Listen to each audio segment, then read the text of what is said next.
Should the United States expand its population to 1 billion people? That's what journalist Mathew Iglesias thinks. And that's because he's prioritizing political dominance over the human rights issues and climate crises we're living through today. He recently published a book called 1 Billion Americans: The Case for Thinking Bigger. He asks the question, what would it take for America to stay number one forever? What would it take, right, for America to stay number one forever? We're a rich country, we should try to grow the economy, but we just can't grow as fast as these poorer countries that are catching up. But we could have more people, right? And that's his answer. The United States needs to increase its population through immigration and larger families in order to compete in the global marketplace. There's certainly a need for revision in immigration policy to move toward freedom of movement.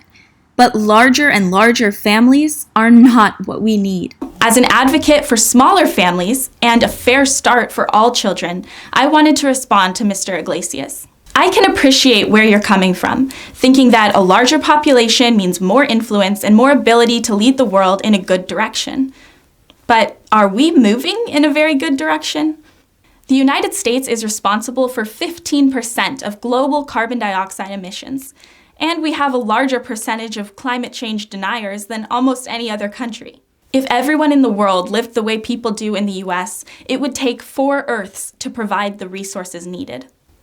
The United States has 4% of the world's population, but 25% of global coronavirus cases.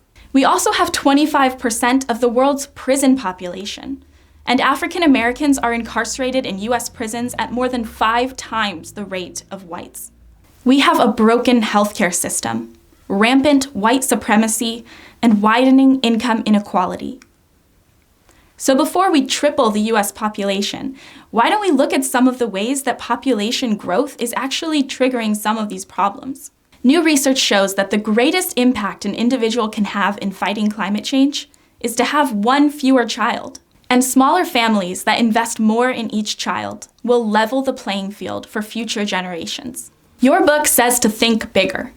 Maybe thinking bigger means supporting smaller families. After all, economic and political dominance mean nothing if our world is destroyed by wildfires and hurricanes caused by rising global temperatures. And global dominance doesn't help the people in our country with the least resources, who are becoming poorer and poorer. How can we invest sufficient resources in each child to make sure their needs are met, while also creating so many children, both here and in the countries from which they will immigrate? People aren't numbers, and babies aren't economic inputs. They deserve a fair start in life. Here's the shift in thinking I ask you to consider. Instead of counting people, let's make each person count.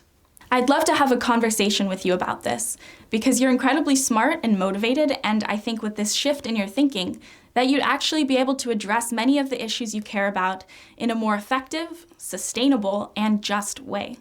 The key is a new model of planning families, smaller families that invest more in each child.